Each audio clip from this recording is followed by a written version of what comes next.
This is Candlelight Vigil for HIV/AIDS.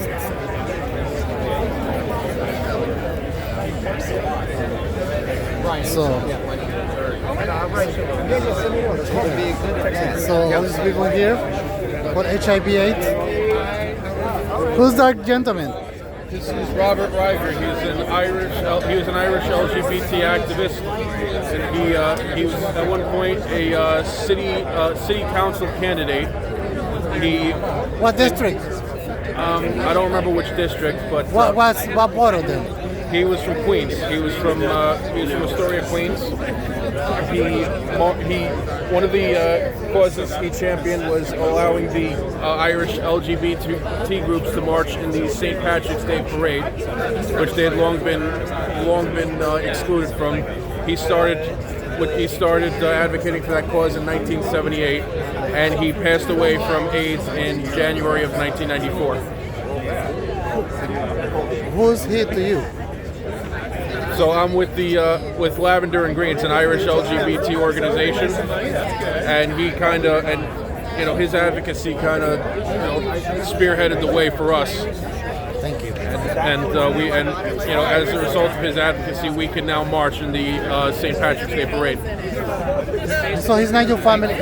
He's not your family member. No. So from Queens, Woodside. Yeah. So he might be from District 22nd. I believe so. Yes. District 22nd. Thank you for representing. I just need the name. We are here. You can help me with the word. We are here because we're celebrating. What is it? 45 years of HIV and fighting to end it. It's a candlelight vigil to mark the people that we've lost, to inspire to keep the fight going. Okay, please. We have this event is a Candlelight Vigil for people. To commemorate the 45 years of fighting to end AIDS. This for. Welcome. So this is the visual and candlelight to commemorate 45 years of fighting to end HIV and AIDS. Thank you. This is event for those people who died of AIDS. So we are gathered here tonight with our friends from ACTA, Housing Works, Prep for All, and a number of other organizations, Rise and Resist, and we're very thankful for all of our partners who made this and helped organize this evening. We have a brief agenda of wonderful, incredible speakers, and then after the speakers, we'll hand out candles for the visual portion, and then there'll be a kickoff to a march down to Stonewall. So I'd like to first welcome our first speaker. You all know him. The former Deputy Commissioner of the Department of Health and now the Chief Medical Officer at Callan Lord, Dr. Dimitri Daskalakis.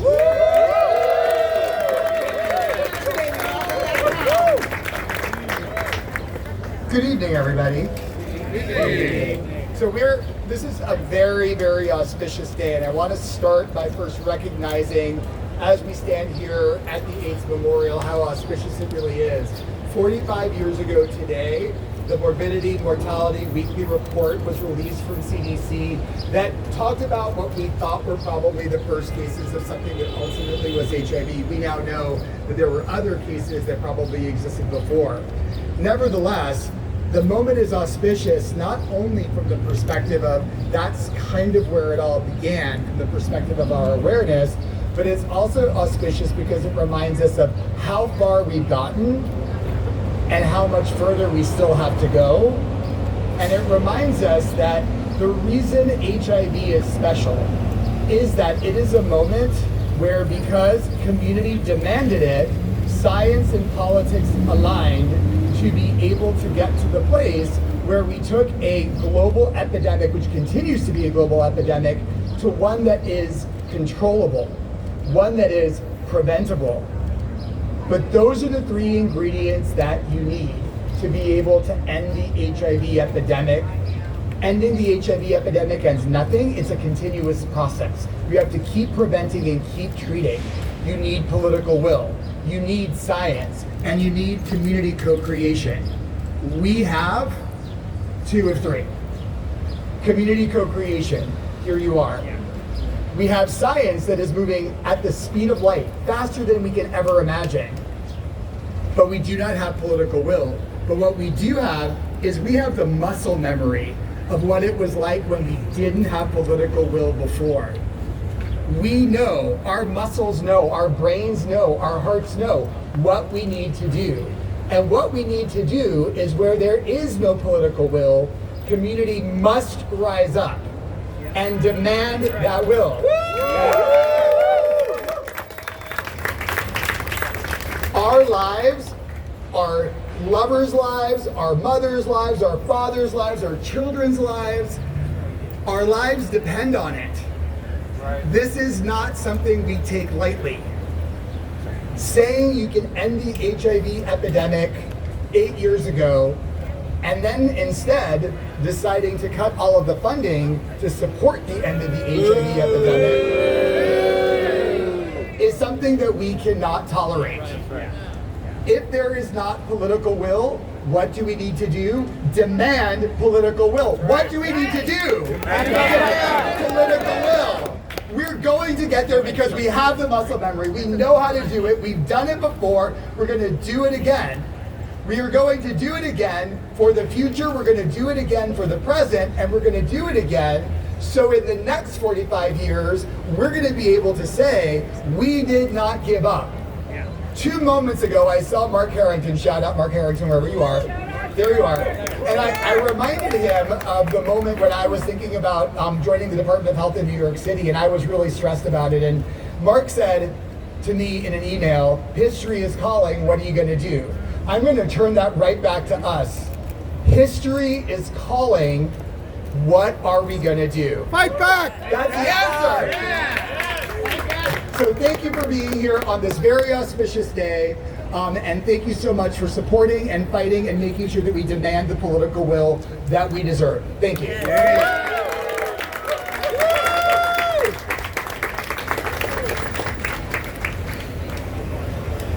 Thank you very much, Dimitri. And now I'd like to welcome our next speaker, physician, researcher, and the founder and executive director of Health Justice, and a former assistant commissioner at the New York City Department of Health, where she led the city's efforts to end the AIDS epidemic, Dr. Oni Blackstock. Thank you. Good evening. So we are in a moment that calls on us to be both inheritors and planters. We inherit the harvest of the seeds sown by people who came before us, people who planted without knowing what would grow. Marsha P. Johnson, Sylvia Rivera, Phil Wilson, who built the Black AIDS Institute, the founders and members of ACT UP. The HIV movement and the queer and trans liberation movements have always planted seeds, and this moment is no different. This memorial honors people who dreamed, resisted, organized, and loved in the face of impossible odds. People who this country treated as disposable. People who this country were willing to let die. And now that's happening again with a law that strips health care for millions. And we are here to say no. What are we here to say? No! Exactly. So let me tell you just about one of the people this memorial honors. So Katrina Haslip. Katrina was a young Black woman from New York who was in Bedford Hills, incarcerated upstate in the 1980s. There she was diagnosed with HIV, and Katrina watched the women around her die. Because the government refused to count the ways in which AIDS showed up in women's bodies.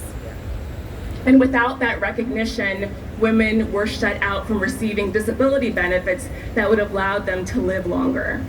So Katrina co-founded the AIDS Counseling and Education Program that was run by and for incarcerated women.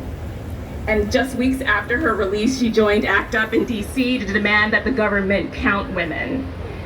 She would die at the age of 33, 1 month before the CDC finally included invasive cervical cancer in the definition of AIDS, a condition that women with AIDS were dying from.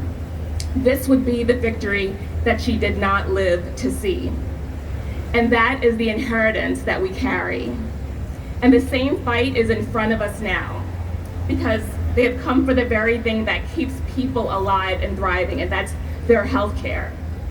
They have written into law a requirement that people prove they deserve their Medicaid, that they file paperwork to keep the coverage that they already qualify for.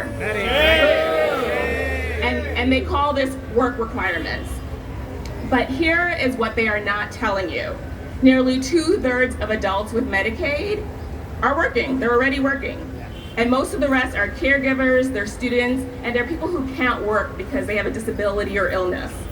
So this was never about work. It's about a machine built to push people off their coverage through confusion and red tape. Yes, hiss.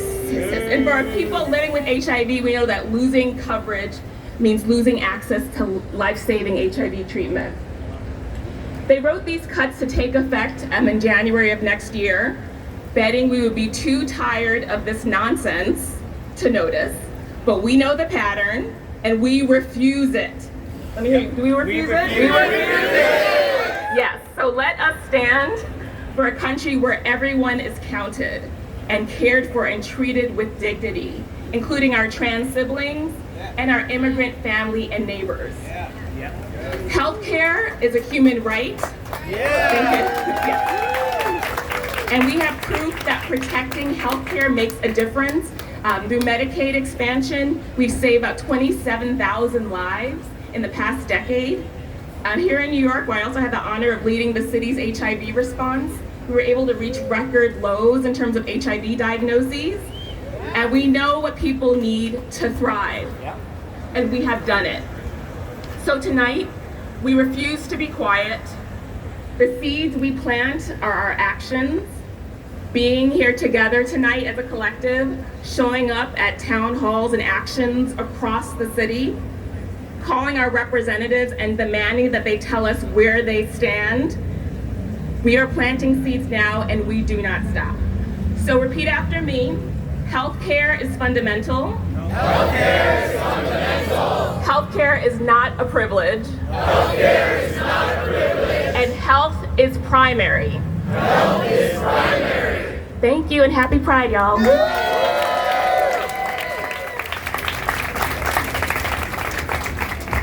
Thank you so much. I'd like to now welcome our next speaker, who is known for his roles on Broadway, in Hamilton and in the Heights, but also is a tremendous activist lobbying lawmakers in Washington to save HIV funding. Javier Munoz.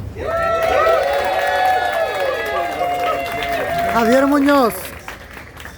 Leaning on community, that's really our superpower right now. Each other. We have a few ears in DC, we have a few hearts in elected and appointed officials who really genuinely do care. And those few who do care are genuinely fighting for and with us. However, there are far many more who do not value our lives and our rights to equal and affordable access to treatment, care, and services. Now, I've shared this before and I will share it again. In 1996, my partner died in my arms at what used to be St. Vincent's Hospital. One in a sea of lives lost back then to neglect and the same sentiment we now face, indifference. I want to talk about lobbying in DC, an experience that I had. I was lobbying on behalf of the Save HIV funding campaign, and towards the end of that week, we had this one meeting that devastated me. See, the whole week I found myself in just a handful of rooms of members from both sides of the aisle who were willing to listen. Those very few were genuinely wanting to meet with us and hear my story. However, this specific meeting that I want to share with you was with one person who was not fighting with and for us. We sat for the meeting, I spoke to this person, I shared my story. His response was cold. We were just numbers to him. And he made that clear. As he was speaking, I felt so devastated. I was so damn angry in the moment. And all I could muster was looking at him and saying, I'm sitting right here. I'm right across from you. I'm not a number. I'm a human being. I won't say. The meeting continued. And when we got up to leave, I went to shake his hand because I was going to leave with dignity. I was going to thank him for his time. When he extended his hand, he diverted his eyes. He could not look me in the eye. So I knew in that moment, he'd heard me. He'd understood how our lives would be affected by these cuts. These cuts will eliminate prevention programs. They will eliminate parts of the Ryan White HIV/AIDS program. They will devastate HAPWA, ADAP, the programs that have existed for decades that are our lifeline, our literal lifeline. Where are we going to go when those clinics close because of funding cuts? And how many more are going to die due to a lack of access to treatment, care, and services? It's going to be thousands. When I returned from DC, I wrote that man's name down and I taped it to the wall in front of my desk. It's still there. Every time I sit to work, I see that man's name, and it reminds me to stay angry and to use it to keep focused. Because that meeting did work. He was instrumental in what was to come after. That face-to-face conversation, without losing our cool, but using that fire, it worked to change his heart and his mind. When it comes to any issues regarding healthcare, we can never be left out of the conversation. HIV funding must be preserved and protected, and it must also be replenished and increased to meet the times and meet the need, because our lives are on the line. Now, if there's anything that I hope that you take with you from anything that I've shared today, it is that we cannot lose our fire and we cannot lose our fight. And we can't question the value and the impact that we have every single time we share our personal testimony. We show up like this. Every time we have a conversation, every time we make a phone call and send an email, every time we engage. Our humanity, our lived experiences are simply undeniable. And together we will protect and persist and prevail. Thank you.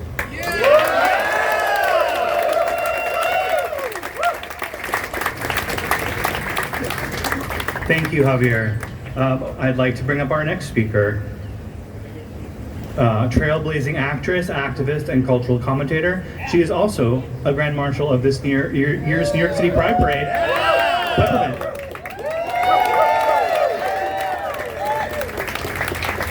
Oh, Lord. Hi, y'all. Okay. Look, here we are, 45 years later. And so much has changed, and yet so much has not changed. And I'm really happy to see so much community, so many familiar faces, some elected officials, some all types of people here right now. And hello, I'm not talking to you right now. I'm talking to all the people in our city that are not here right now. All the people in our country, citizens and not, who are in this country right now, who are not in this moment, either physically or mentally. It is so imperative that we wake the fuck up.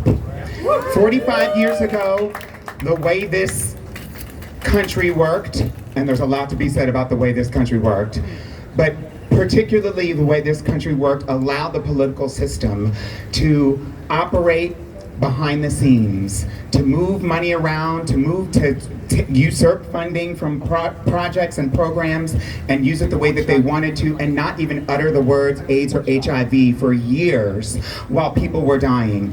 And I'm grateful for the progress that we've made in large part because of many of the people that I believe are standing here in front of us right now.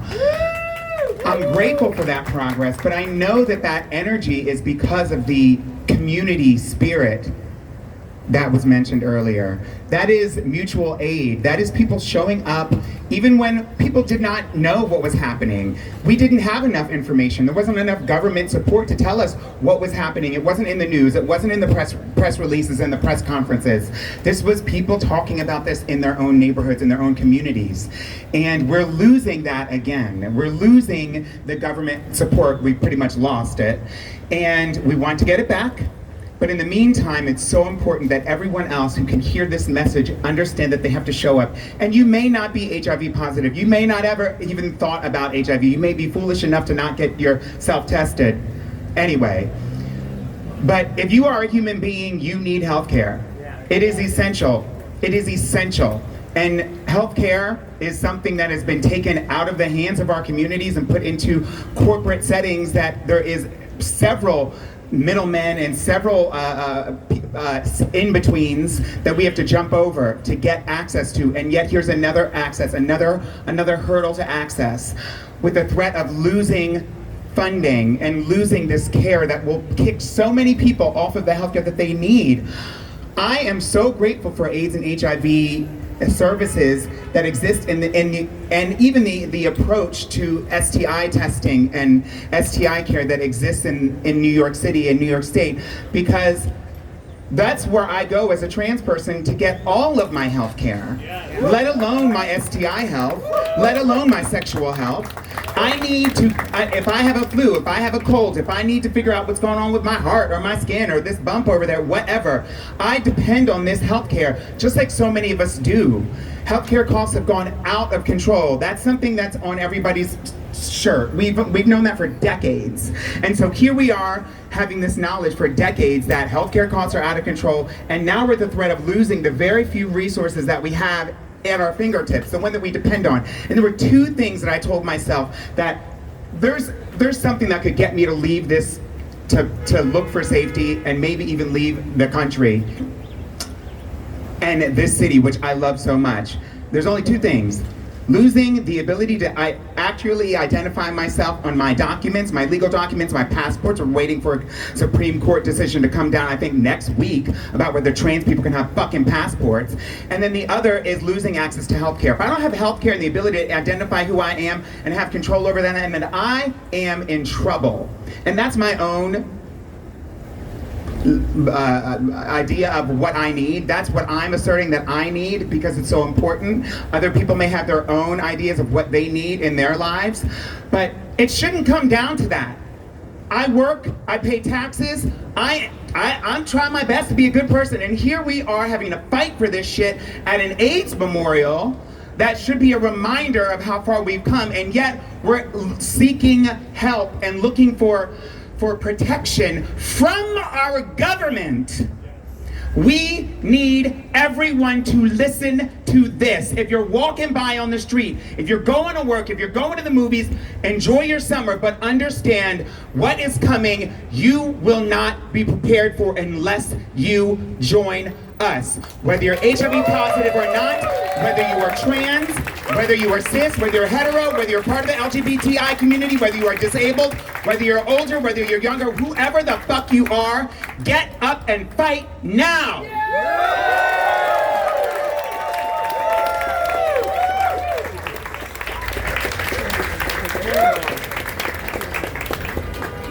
Thank you so much. We have two more speakers. The next one has a very short introduction. I'd like to welcome Vinay Saldana from UN AIDS.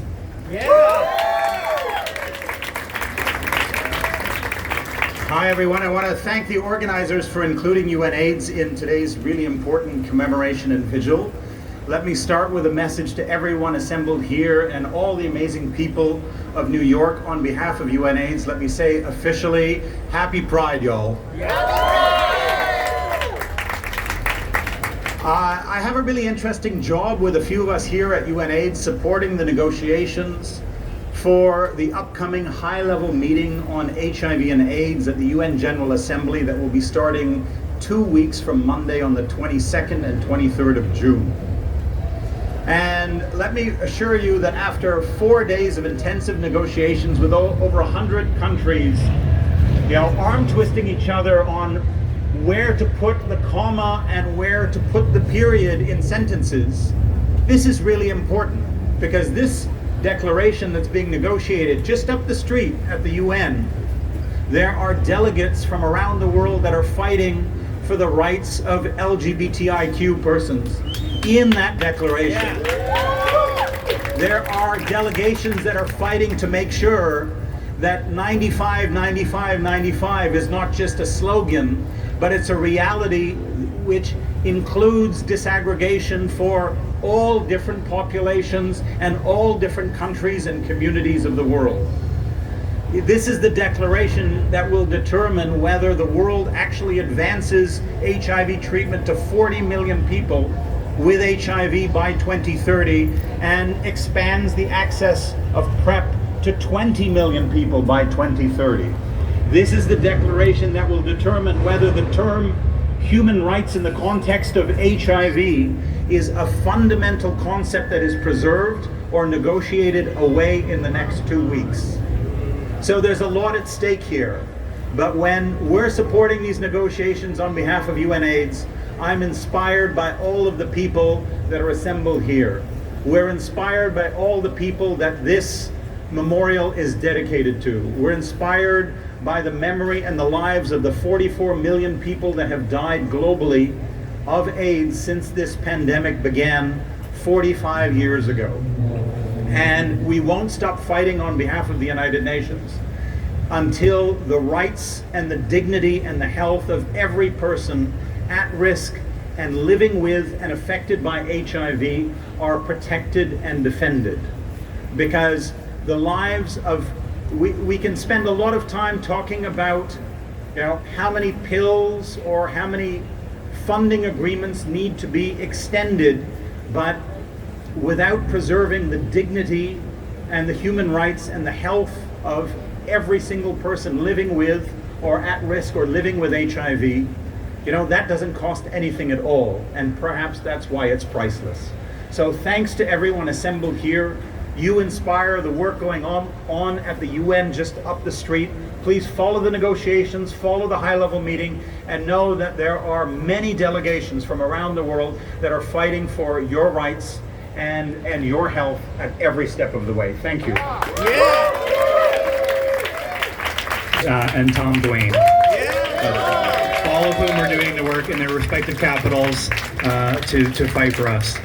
And now I'd like to invite our final speaker, one of the founding board members of this space we're in now, the New York City AIDS Memorial, and a co-founder of storied organizations like ACT UP and Housing Works. Please welcome Eric Sawyer.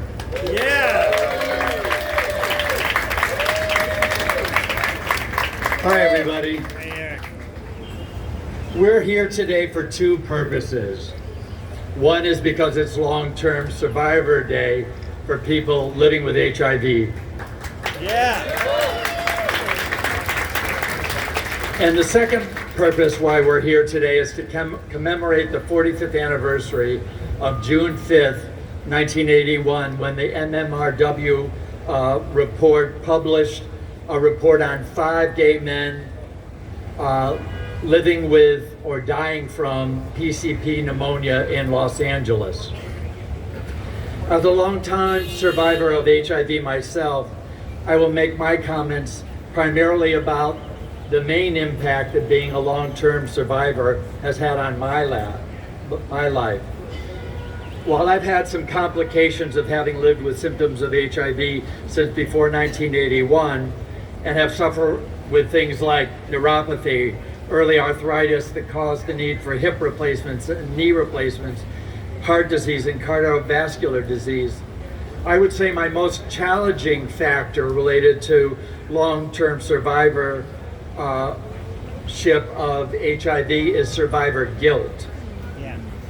I've been lucky enough to live with access to treatment for opportunistic infections and also early antiretroviral AIDS drugs that have kept me healthy enough to have survived for 45 years with HIV infection.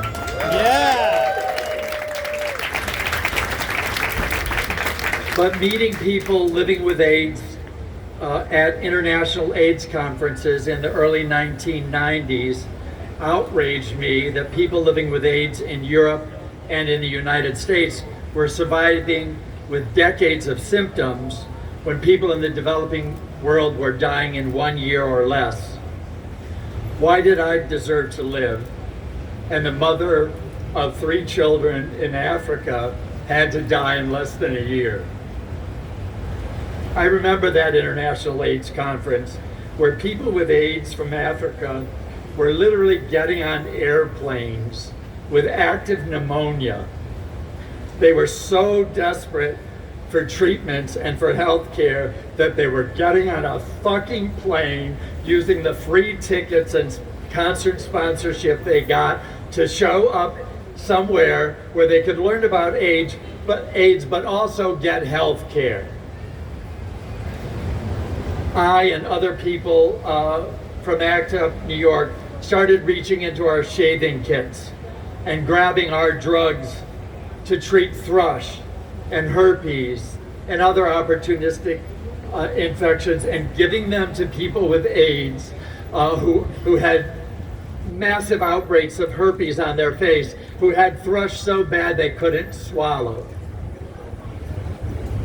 These things totally outraged me and motivated me, and also Alden McCain and Andy Velez, who were there with me, to go to and force the conference organizers to bring doctors and nurses to the conference setting and to set up a PWA lounge with a clinic in it to care for the sick people living with AIDS.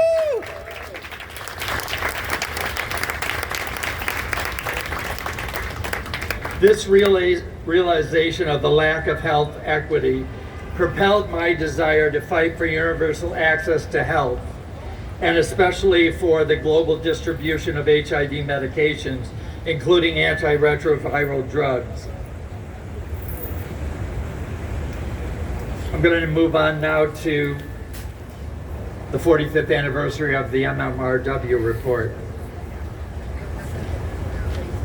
While this article and subsequent articles in the New York Times in July reporting about 45 people dying of or suffering from Kaposi sarcoma here in New York, in addition to the 5 people who died in Los Angeles of PCP pneumonia, were important because they were the first chronicled medical documentation of the syndrome that would formerly be known as HIV/AIDS. But as Dr. Dakalaxis had said, these really weren't the first cases or knowledge that gay men with AIDS were coming down with KS here in New York and in San Francisco and in Los Angeles. There were also many cases of reported PCP pneumonia and wasting syndrome in gay men. Why the MMRW report was important was because it was based on CDC data, government surveillance that was reporting a new emerging infectious disease amongst gay men. Something that all of us were afraid of, but it broke the reporting in a way that kind of unlifted the veil of secrecy about what we knew was going on in the community.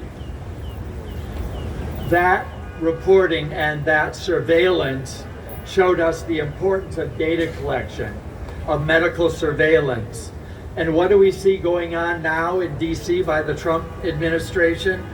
They're trying to erase all of the funding for the CDC. They're trying to erase any medical surveillance. They've defunded the World Health Organization from a significant portion of its funding that came from the US government. They don't want the world to know anything about health. And what do all of their cuts to healthcare funding, to the CDC, to AIDS programs show us. They don't care about healthcare for poor people. They don't care about healthcare for LGBT people, for drug users, for black and brown people. When Cleve Jones put out the call for a nationwide campaign to recreate the AIDS vigils on June 5th to commemorate the MRW report, he also made a call for 7 days of action in June. The vigils have taken on more traction than 7 days of action. It's a lot to ask people to engage in 7 days of action anywhere, especially with short notice.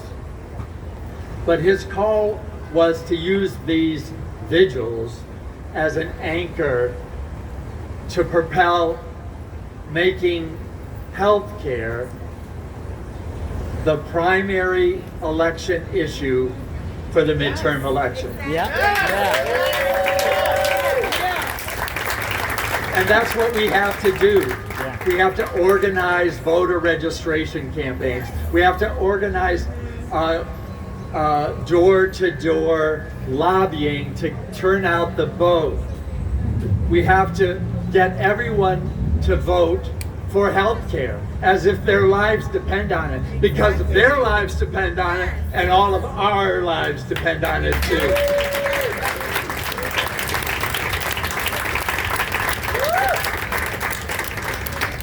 So to punctuate that, we're soon after we pass out candles here and light them to commemorate all of the lives that we've lost of people who have died of AIDS.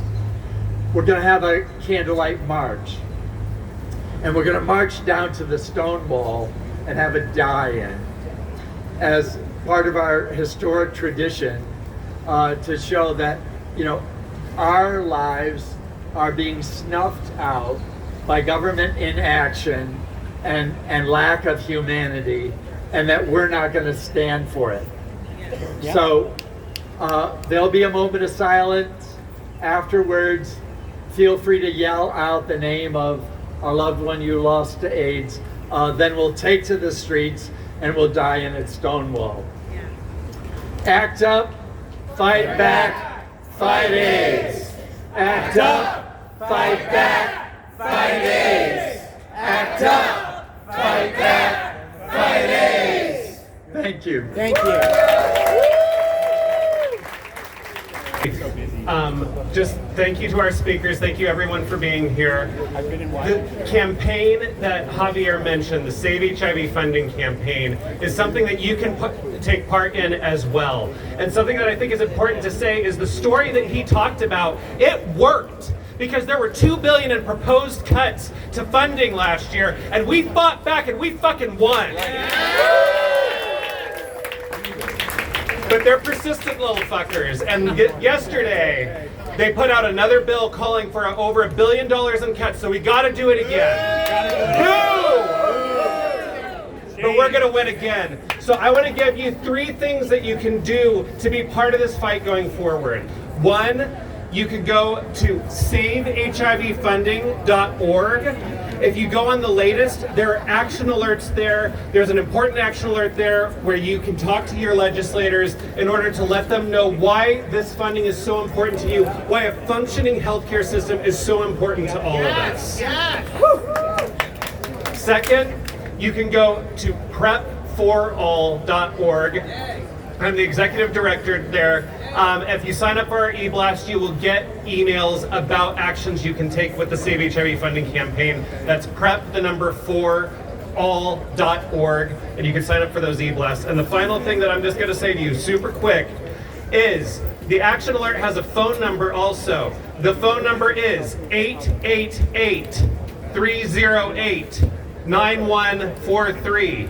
If you dial that number, it will automatically feed you through to your senators and to your legislator, and you can tell them exactly what the fuck they need to do right now. Thank you so much, everybody, for being here.